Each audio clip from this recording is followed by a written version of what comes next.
くりレ夢ムです。マリサだぜ。マリサ、今回はあの話をやるわよ。何の話だっけ？前回のプロフェッショナルダイバーの話よ。一通の手紙から始まった、プロフェッショナル600開発費はな。それよ、気になって夜に布団でしか寝られないのよ。問題ないんじゃないか。ダメよ、ランチの後の昼寝が最高に気持ちいいのよ。寝不足でニキビができたらマリサ責任取りなさいよ。わかったから。今週は、ダイバープロフェッショナル600開発費はにしよう。この番組は、時計の小話の提供でお送りします。ヴィンテージ時計の魅力を、ゆっくりわかりやすくお届けしています。このチャンネルに興味を持ってくださった方は、ぜひチャンネル登録して、これからも一緒に時計の世界を楽しんでいただけたら嬉しいです。ゆっくりしていってね。物語の始まりは1968年、セイコーのもとに、一通の手紙が届いたことから始まる。新しい時計を作ってください、みたいな話じゃないのよね。そんな穏やかな内容じゃない。送り主は、広島県呉市で深海作業に携わっていたプロフェッショナルダイバーからだ。どんな内容だったんだっけ？潜水カプセルを使って350メートルの深海で作業をするダイバーです。350メートルの海底に潜るにあたって、潜水する前の加圧は短時間でできるのですが、潜水を終わった後は、減圧用のカプセルに入って徐々に減圧をする必要があります。海底での作業は極めて厳しく、自社の現在の300メートル仕様の潜水用腕時計では使用に耐えないのです。開発陣も驚いたでしょうね。セイコーにとって聞き捨てならない言葉だよな。自信作だったんでしょ？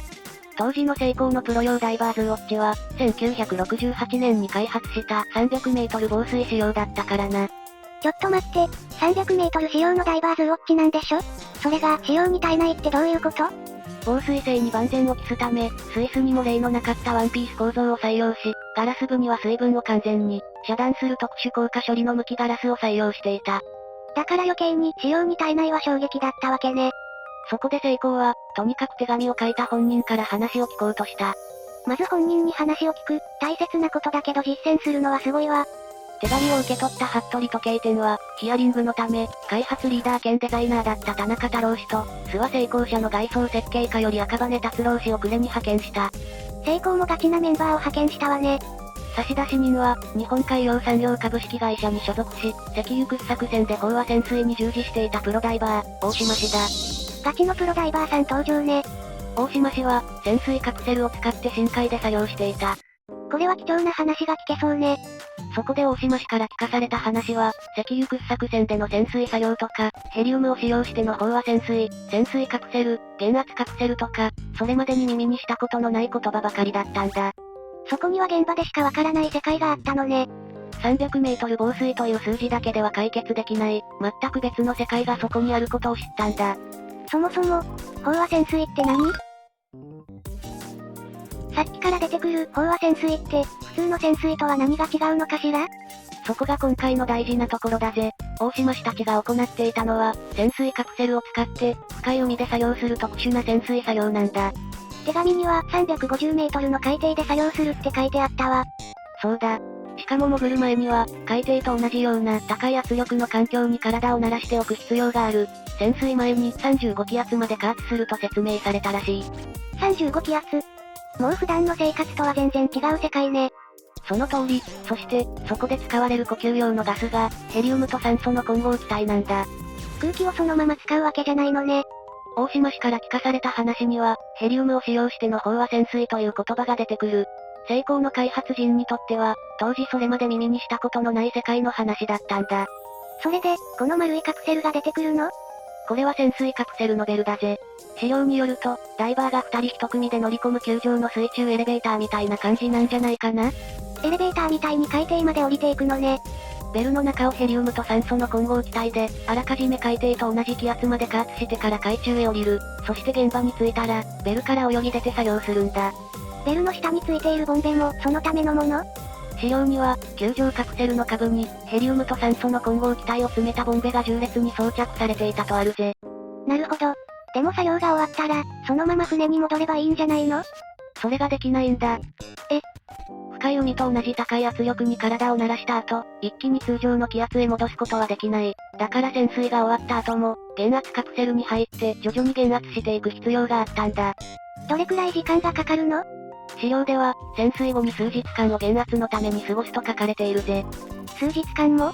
しかもその減圧カプセルは、船上に据え付けられた大型の円筒形で、内部は立って歩けないほど狭い空間だったそうだ。深海で作業するだけでも大変なのに、戻ってからもそんな環境が続くのね。そうなんだ。つまり問題は、単純に何メートル防水かだけじゃない。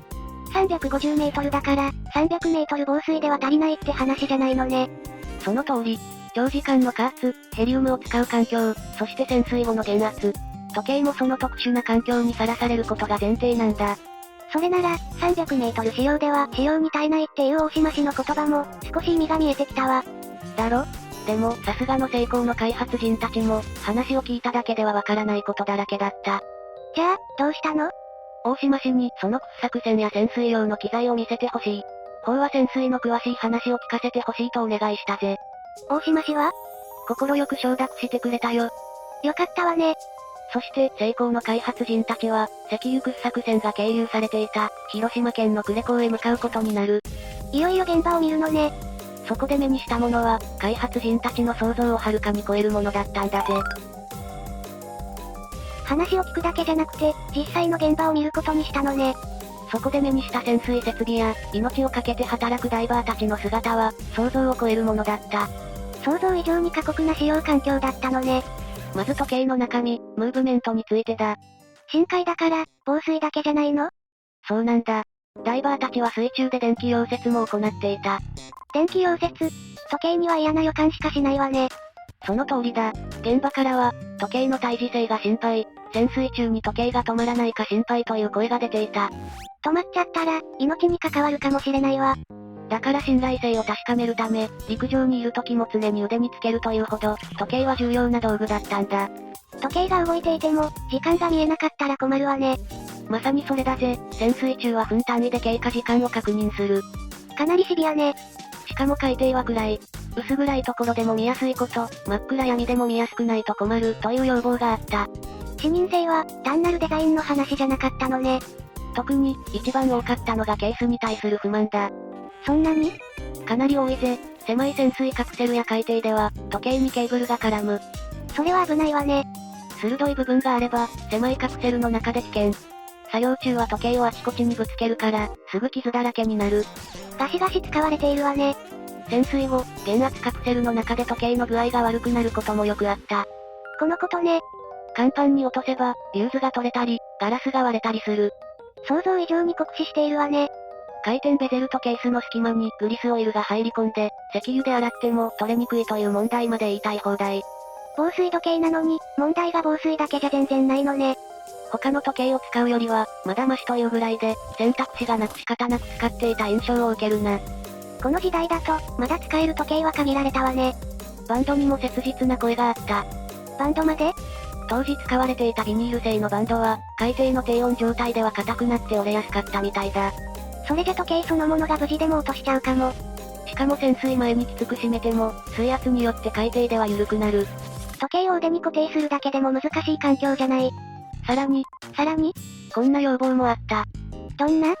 外国などでフォーマルな場に出ても、恥ずかしくない時計であってほしい。命がけの潜水時計なのに、見た目も大事なのね。ダイバーたちは信頼性を確かめるため、陸上でも時計をつけていたから、仕事だけの特殊装備では済まなかったんだ。対峙性、視認性、耐久性、ケース、バンド、それに外観まで。開発リーダーの田中太郎氏自身、最初はこれらの切実な声を全て解決するのは不可能だ、と感じたと語っている。伝説の田中氏ですら、そう思うのは仕方がないわ。でも、命を懸けて潜水作業をしているプロダイバーたちを目の当たりにして、田中氏の気持ちや考え方が変わったぜ。全部、受け止めることにしたのね。そうだ、開発リーダーとして、そしてインダストリアルデザイナーとして、全ての声を受け止め、全部の問題を解決しようと決意したんだ。成功最高。でも、こんなにたくさんの問題、本当に解決できるの？ここからが、成功開発人たちの7年間の挑戦だぜ。対峙性、視認性、ケース、バンド。問題点だらけだったわね。確かにな。でも成功は、その全部に技術で応えようとしたんだ。どんな解決策を見つけたのかしら？まずムーブメント。ここは全部を新しくしたわけじゃない。300メートルダイバーズウォッチのものを使ったの？そうだ、実績のあったキャリバー6159を採用した。61系は当時、信頼性の高いムーブメントとして実績があったんだ。ブランド成功にも使われていたし、安心よね。その上で、Kステーブとムーブメントの間に対峙板を追加して、対峙性を高める工夫をした。対峙性の解決策ね。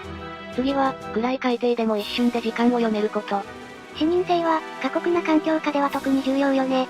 文字盤は黒でと記事は白、12時以外は円形にし、12時だけ三角形にして、位置を瞬時に把握できるようにしたぜ。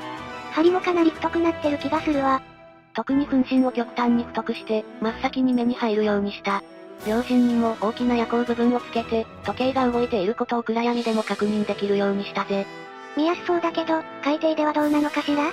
根本特殊化学に開発要請して、世界初の白色夜光塗料を採用し、海底はもちろん日中見ても鮮明で見やすく、精密感と高級感のあるダイヤルをデザインすることができた。すごいわね。山積みのケース問題はどうなったの？ケーブルが絡む、ぶつける、落とす、グリスが入り込む。しかも減圧カプセルで調子が悪くなることがよくある。普通のケースじゃお手上げ状態ね。そこで考案されたのが、ワンピースの内胴に回転ベゼルを乗せ、その外側をガイドで覆う構造だった。外側にもう一枚、鎧を着せる感じね。その通りだ。ガイドは4本のネジで外せるから、ベゼルや内胴を分解し、あらゆる工夫まで盛り込んだ。本当に全部の要望を叶えちゃうんじゃない？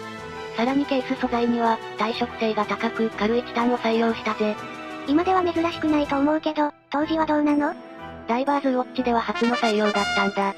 新しい技術がどんどん開発されているわ。ガイドは単なるカバーじゃない。形にも意味があるの？円錐形にして、上下の円をすべて丸めた。これで鋭い部分をなくし、ケーブルやロープが絡みにくくした。安全面も向上しているのね。さらに、まだあるの？落下の衝撃から回転ベゼルやリューズを守る役目も持たせたぜ。さすが伝説の田中太郎氏ね。